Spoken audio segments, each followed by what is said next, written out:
murugoon haddii ay dadku kaaga tagaan bartamaha waddada, ha murugoon haddii ay waxaadan ahayn kaa sheegaan, ha murugoon haddii ay ku xasdaan, balse eeg markasta samada, dhehna rabbiyow iigu beddel wax ka khayr badan, rabbiyow dadkan dad ka khayr badan iigu beddel. walaalkayow ama walaashayey ha u sheegan dadka baahiyahaaga iyo dhibaatooyinkaaga, waxaa hubaala keliya inay kugu nacayaan, balse allah subxaanahu wa tacaala u sheego baahidaada xilliga aad sajuudsan tahay.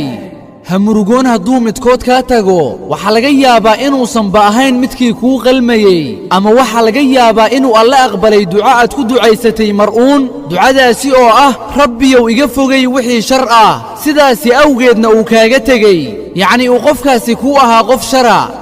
mar kasta adduunyadu kama zuulayso inay ku jirto gacanta alle, ee ha murugoon walaalkayow, qalbigaagana ku hayso mar kasta in alle yahay midka wax bixiya waxna manciya, oo in alle yahay sidoo kale midka wax dulleeya waxna ciseeya. qalbigaaga allah si dhaba ugu xir, markaasi kadib adduunyadu adiga hoostaada ay imaan.